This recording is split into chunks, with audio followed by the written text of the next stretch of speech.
Tidak perlu lagi kita berbahasa basi karena ini terkait masalah hajat hidup kaum buruh Indonesia hari ini. Pasca rejim Jokowi berkuasa dan traumatik kaum buruh Indonesia tentang lahirnya undang-undang Omnibus Law itu, saya yakin teman-teman serikat pekerja serikat buruh yang ada di Indonesia ini tidak ingin mengulangi tragedi itu kembali. Jadi alangkah bodohnya kaum buruh Indonesia jika undang-undang Omnibus Law ini hanya ganti casing saja. Nah makanya sejak dini kami mengamati naskah akademik ini dengan sangat hati-hati, ya kan?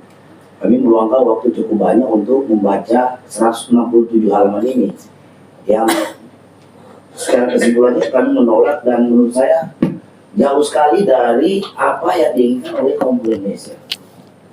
Sementara dengan gagahnya sebagian kawan-kawan yang nggak ngerti, ini sudah ada naskah akademiknya, ya kan? Bahasa naskah akademik ini dibuat oleh para profesor, kaum intelektual, ya kan? Yang memiliki latar pendidikan yang mumpuni lah, tidak seperti kami ini, Pak, ya kan? Ya kan, hanya jurusan ini aja, jurusan perdemoan dan gelarnya juga STLR, Pak. Nggak kayak pejabat-pejabat ada profesor, doktor, insinyur, haji, bla bla bla bla, SHM, panjang sekali itu, ya kan? Harapan kami itu dengan dibuatnya oleh kaum akademik ini, naskah akademik itu betul-betul powerful gitu loh, sesuai dengan amanah konstitusi Undang-Undang Dasar 1945 dan sangat sesuai dengan hati nurani kaum Indonesia. Tapi ketika kita membaca, saya melihat jangan-jangan ini pakai AI ini bikinnya. Saya nggak tahu itu derap dari mana, ya jelas kita dapat lah, ya kan? Ya ini dugaan ya, entah dari mana, karena ujung-ujungnya kita tanya tidak ada yang mau bertanggung jawab bahwa ini dari Badan Pekerja DPR RI. Tapi kita tetap menyimpulkan, kita tetap mencurigai. Jadi pada kawan-kawan dalam gerakan ini, dalam undang-undang ini, sisakanlah sedikit ketidakpercayaan kepada partai politik, ya kan? Karena udah saking traumanya buruh Indonesia itu dibohongi, Pak, ya kan? Nah, nilai-nilai akademik yang ada di sini, ya kan, yang dibuat oleh kaum intelektual tadi ini, saya miris juga. Beginikah standar pendidikan perguruan tinggi Indonesia melahirkan profesor-profesor, sehingga pada akhirnya mereka ini menjadi kaum-kaum intelektual yang tidak bermoral, yang biadab, yang tidak punya hati nurani, ya kan? Padahal kita semua tahu di sini anggota DPR ini mayoritas Muslim, ya kan? Sudah jelas itu diingatkan Allah. Allah amat sangat membenci orang-orang yang mengatakan tapi dia tidak kerjakan. Pedih itu, Pak. Kalau kita masih berkeutamaan yang masa di sini ya, pedih. Saya ingatkan, justru kaum-kaum intelektual ini terdepan mencerdaskan kehidupan bangsa dan menjamin kesejahteraan rakyat Indonesia melalui apa? Undang-undang. Sebagai implementasi daripada konstitusi kita. Karena kalau kami demo di bawah, kalau kami pusing ya kami pakai jurus sabu jagat aja Undang-Undang Dasar 45. Kalau begini caranya, ya kan? Karena apa yang bisa kita harapkan dari undang-undang ini adalah buruh rakyat Indonesia benar-benar mendapatkan haknya secara konstitusional, dilindungi oleh negara, ya kan? Dan buruh hari ini udah tahu APBN kita 82% itu pajak. Mayoritas yang bayar pajak itu kami-kami inilah, ya kan? Jadi kalau ada menteri yang nanya, hak mau apa kontribusi kamu buat negara, enak aja maki-maki legislatif, eksekutif, yudikatif. Ya kami ini, ya kan? Setiap bulan kami dipajakin, makan dipajakin, UBS dipajakin, apa-apa dipajakin, ya kan? Ketika kami marah, wajar marah.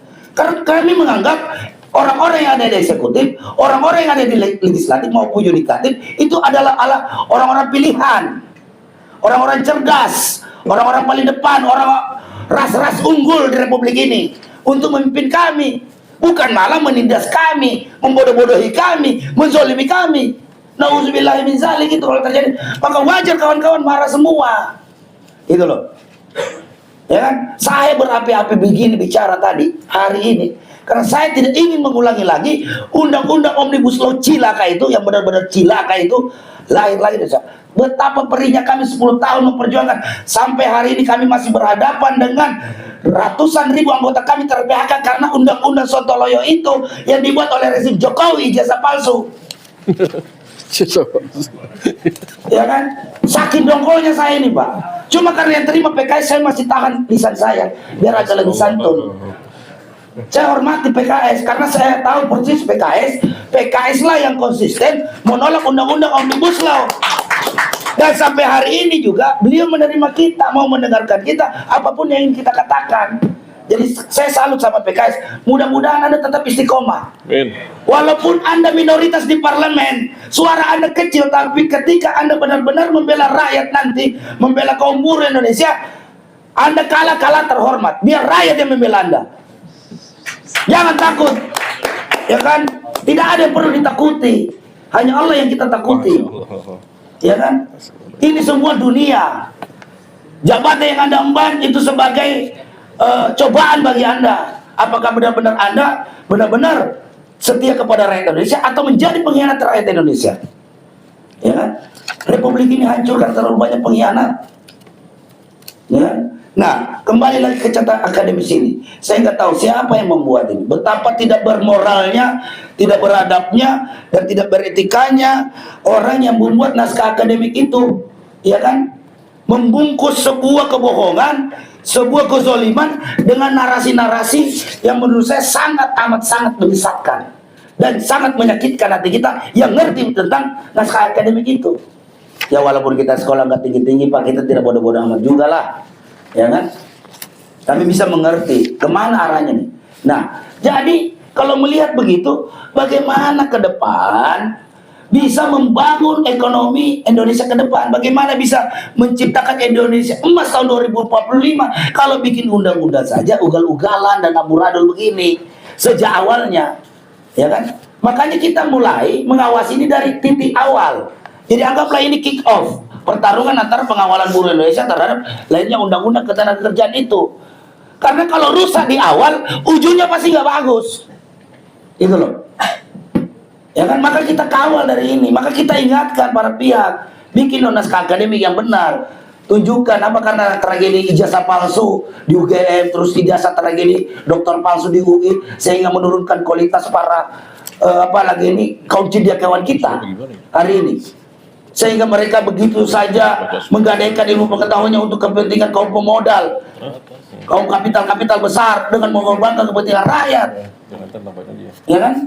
Naskah akademik ini tentunya nanti akan membicarakan banyak aspek. Itu nanti mungkin akan di breakdown berapa poin-poin penting terkait masalah-masalah persoalan krusial ya dalam bangsa ini.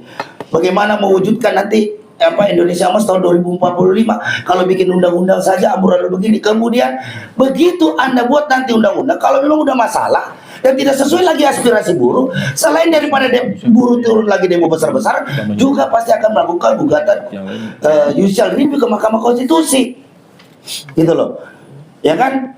Nanti giliran hakim Mahkamah Konstitusi, ya kan, mengabulkan permohonan buruh, bukannya malah dijalankan, malah hakim Mahkamah Konstitusinya yang diganti lagi. Kan ini ngaco ini republik. Gitu loh. Kapan benernya? Ya kan? Jadi saya kira ya kan harus diketahui oleh anggota DPR bahwa undang-undang ketenagakerjaan ini salah satu fundamental ekonomi. Bagaimana memberikan kepastian hukum kepada kaum investor dan pekerja. Jadi semua jelas. Hari ini banyak sekali abu-abu. Belum kita turun ke draftnya. Draftnya banyak sekali kasih cek kosong. Untuk selanjutnya akan diatur oleh peraturan pemerintah.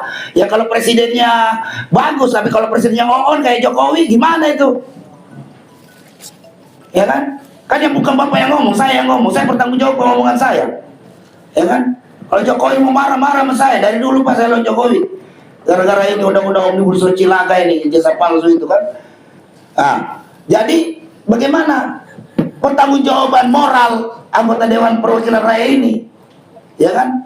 Kalau persoalan misalnya status hubungan kerja yang harusnya jelas negara menjamin kepastian kerja bagi seluruh rakyat Indonesia, masih saja mentolerir adanya outsourcing, pekerja kontrak bertahun-tahun, ya kan? Sementara dulu kita tidak kenal dulu. Saya baru masuk kerja tahun 2000-an aja, ya kan? Hanya mengenal masa percobaan 3 bulan, sudah itu jaga karya tetap. Tidak ada tuh yang ribut-ribut masalah PKWT. Kok sekarang makin diborderisasi dengan alasan inilah segala macam. Ya tugas negara itu menjamin setiap warga negaranya itu mendapatkan kepastian kerja, karena status kita sebagai karyawan tetap adalah status sosial di tengah masyarakat kita. Lambang kebanggaan seorang anak kepada bapaknya, seorang bapak kepada anaknya, ya kan? Lambang kebanggaan di status sosial. Jadi kalau orang ini miris, Pak. Belum lagi kalau mau urusan misalnya dengan perbankan, mau ambil rumah, kan harus syaratnya karyawan tetap. Ya kalau karyawan kontrak outsourcing bukan dikasih sebagai status karyawan tetap, nggak punya rumah dong sampai mati. Jadi walaupun dicairkan 200 triliun juga untuk pembangunan 3 juta unit rumah, siapa beli 3 juta unit rumah itu? Kalau bukan karyawan tetap yang memiliki, tentu saja hubungannya dengan upahnya juga harus layak. Oke. Gitu loh.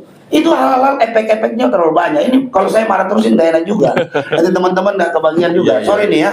Ini saya menyampaikan kekesalan saya nih. Mudah-mudahan ini bisa didengarkan oleh fraksi PKS. Dan mudah-mudahan partai PKS ini mampu memberikan penyadaran terhadap 7 lagi partainya, walaupun nanti kita akan soal juga, kita akan datangi mereka untuk meminta pertanggungjawaban mereka bahwa pertemuan kami dengan Anda ini jangan cuma basa-basi, jangan hanya sekedar pertemuan seremonial, video-video, foto-foto, salam-salaman, udah itu apa yang menjadi aspirasi kami tidak ada di dalam undang-undang itu gitu loh. Jadi wajar dong kami marah. Justru orang akan mempertanyakan, kalau Daeng Wahidin tidak marah, berarti Daeng Wahidin sakit jiwa. Gitu loh. Saya dianggap orang gila kalau saya nggak marah, Pak.